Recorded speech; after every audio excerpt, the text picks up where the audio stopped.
Hi guys, welcome back to The Next Drive and welcome to the Jeep New Compass Full Electric First Edition, to give it its full name. Modern cars, they are tricky to review, and I have to be careful what I say here because I may never get lent another press car ever again. This isn't a criticism at all. It's not a criticism, I promise. It's just the fact that some new cars are a little bit tricky to make exciting for YouTube. That's probably the best way to describe them. Some relatively, not exciting cars do very well on YouTube. Anyway, what am I talking about? I'm talking about how exciting this car is. The TLDR here is that this is an exciting, interesting, characterful car. Probably more so in all of those areas than anything I've driven that's been brand new for the last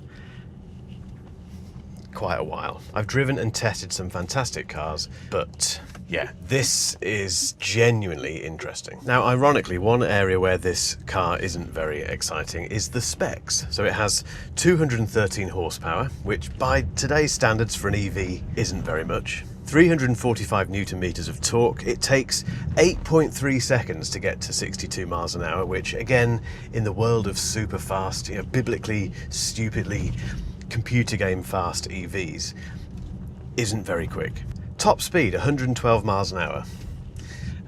That's fast enough for most people, but again, we're talking 120, 140 from a lot of other EVs these days. The range is about 288 miles in my experience. At the moment, I have 97% remaining and 277 miles in the tank. It's enough to get you around. But those are the specs. It's a single motor, it's front wheel drive, there's no all-wheel drive on this particular version. I don't think they do an all-wheel drive version of this. I'll confirm that down below, but it's a pretty mundane car when it comes to the specs. Let's talk about the ride and the handling. So I'm driving around Leamington at the moment, and there's definitely a stiffness about it. When you go over bumps, it can be a little bit jarring. The front end does this weird thing where it kind of hits the ground really abruptly. It's got very light steering as well, really stupidly light. It does feel like it's built for town driving, if you can get over the fact that it's a little bit stiff. But it's a fun car to drive around town, and I think that hints at the conclusion that I'm drawing very rapidly about the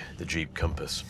We should definitely talk about the colour choice on this particular press car. It's called Hawaii, which is a word that you don't say, or a name that you don't say very often in the UK, unless you're going there. You certainly don't see many cars of this colour in Leamington Spa, so it does, thanks Mr. Motorbike, it does stick out a little bit, but not in a really garish way. It's just, it's an interesting way. It's a way that suggests that this car has character. And I would guess that, if you're speccing this car up, it would make sense to go for a colour like this rather than black or grey or whatever, the kind of normal boring colours, because it kind of melds into the background then, even though it does look fascinating, which we'll come on to in a second. That noise, if you can hear it,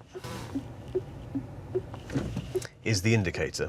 And this is another thing that I'm quite fond of. Modern cars, I've talked a lot about this to the point where I've started to reel back a little bit because I know it's annoying, but I can't get over how noisy modern cars are when it comes to binging and bonging and telling you off and telling you to do this and trying to help you do that. And it's relentless, particularly in the UK. We have all these speed limit warning things and lane assistance stuff that comes on every time you start the car. So even if you turn it off now, it comes back on again when you start the car again. It's very irritating, and most cars have very irritating noises to signify that that it thinks you're doing something wrong, or that you need to be aware of the traffic lights that are in front of you.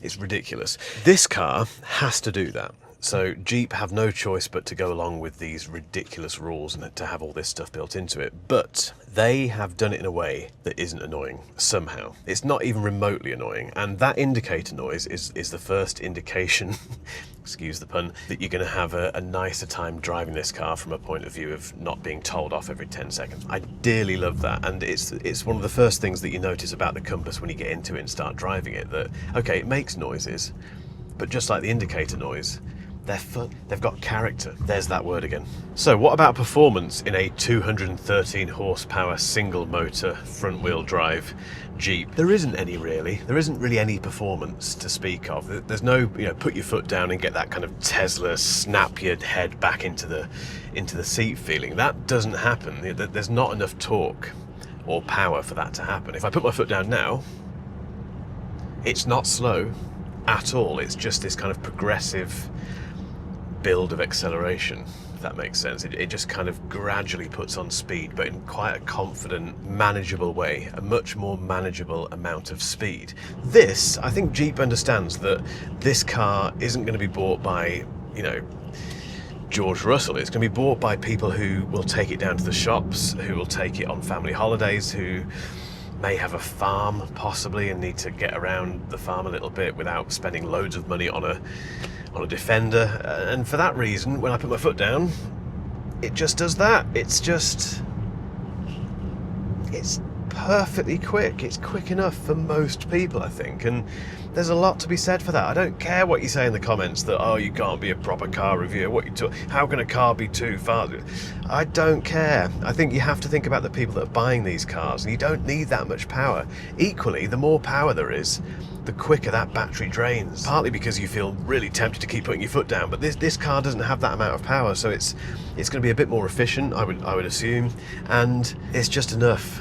It gets you out of trouble when you're overtaking people on motorways and on this sort of driving on back roads. It's enjoyable. It's enough. The other thing that I love about this car is the fact that it feels like it can do pretty much anything, even though it's not really, well, it's not a Range Rover, obviously, but it's not four-wheel drive. It's still technically, I think, an SUV, but that feels a bit unfair, really, because just the look of it, the ruggedness of it, feels like you can get a lot of stuff done off-road. I've kind of taken it off-road. I've driven it around a country park type area with big puddles and things, and it dealt with that fantastically, and it got dirty, and it looks good dirty. That's the other thing about this car. It's a good looking car when it's dirty, which I think is a really cool thing to have. This place I'm going into here has a driveway, which isn't a driveway at all. It's just a gravel track, and I wouldn't want to take many cars down here, but this is just so at home. And in fact, this is where the suspension makes sense, because it's stiff, but it's also relatively compliant when the going gets tough. That was no hassle. This is its terrain. It makes sense here. Anyway, let's get out, have a look, and see what we think about the styling. Okay, let's have a proper look at the Jeep Compass. It's still making noises, although to be fair, that's because I've left it running and I've got the key in my pocket. Fair enough. I think the really clever thing that Jeep has done here is that they've combined this kind of very characterful thing. Again, there's that word again. The rear of it is really purposeful. I use that word a lot on this channel, but it means a lot to me. I think I love cars that have this real presence, and this has that in abundance. It really does. The roof line, that's pretty much the only part of this car that has some aerodynamism, that's the right word. The wheels aren't huge, but again, they're purposeful. They've got a lovely touch here. If I just swing the camera around, you can see there's an old Jeep logo. There's lots of these everywhere, actually. If you look, you'll spot these little things, these little kind of notes about the heritage of this car, which I love. Jeep Performance LEDs. These are very cool, actually. It's got a light strip that goes across here on this, again, very mean front bumper. Look at it, it's great. It's such a cool car. In terms of utility, if we open the boot, it's pretty big. It's not humongous, but it's pretty deep. It's a two-stage boot as well, so if I lift that up, we do have some space under there. And obviously you can push back the rear seats if you want a bit more room there. I think it also has the foot wavy thing where you can put your foot under there, or maybe not. It does keep opening when I walk past it. Yeah, there you go. It just opened. Rear seats, very comfortable. They are leather, and they're very tough kind of, once again, meaningful, purposeful leather. Love it. If I sit in the back, there is so much space. As I've said before, I'm 5'8", 5'9", and 5'8", really. Loads of space. If you were 6 foot plus, you'd have no problem in here whatsoever. It's very comfortable. Loads and loads of leg room as well. There's not much going on back here in terms of tech. We do have a Focal sound system in this one, which is fantastic. Oh, there's USB-C down there. Nice.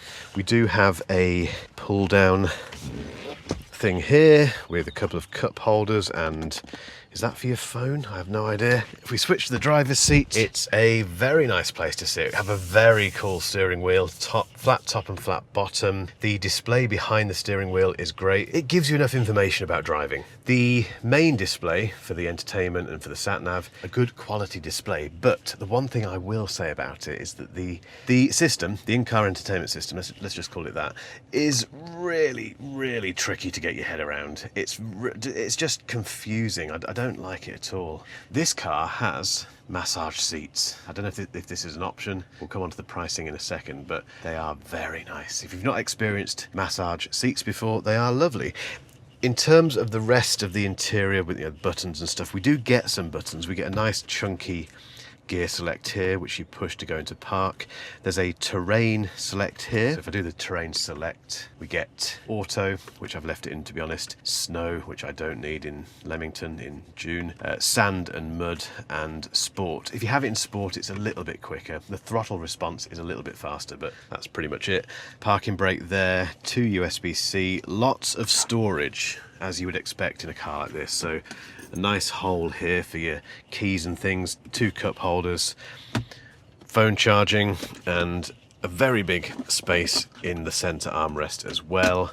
The door pockets are nice and big. You can get a pretty big water bottle in there if you want to. And again, there are lots of little touches that I love. These shelves here, they've got this kind of very sort of non-slip surface. You know, you can put change on there, you can put your phone on there, and it's not going to move around. They've thought about this sort of stuff. It's great. And the rest of the interior, in terms of the quality, is really good. This is all leather, lovely stitching. It feels quality. It feels like it's a more expensive car than it is. There are a few rattles in here that I've noticed, but if you've watched The Next Drive before, you'll know that that is something that I just get a bit obsessed with. The other thing to note is, if I come around to the passenger seat, again, going back to the heritage of Jeep, we have these little symbols like this one here. I love that. It's an old Jeep, look. It's so cute is the wrong word. It's just very, I have to keep saying it, it's very characterful. Okay, let's look at the pricing. So the starting price, the on-the-road price, is £39,200, which is pretty good. It's still a lot of money, and cars are expensive these days, but when you've tested and reviewed a lot of Audis and BMWs that kind of go into the 60, 70k bracket, and they don't have the level of enjoyment and fun of this sort of car, that's not a bad price. This one does have some options because it's a press car, and that's what happens with press cars. So it has the convenience pack, the premium pack, the dual pane sunroof, which is this beautiful, great big thing above my head, and it has the Hawaii paint and the black roof paint, so that's an option as well. Those options, they include all sorts of things. I'd recommend going to the Jeep website just to see what they are, but they total £6,100. So the total cost for this car is just over 45 grand. That feels pretty good. Which brings me to my inevitable conclusion and my thoughts about who this car's for.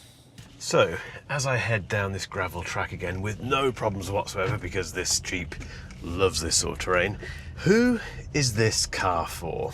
It's for people who are anti-SUV, anti just getting the regular car.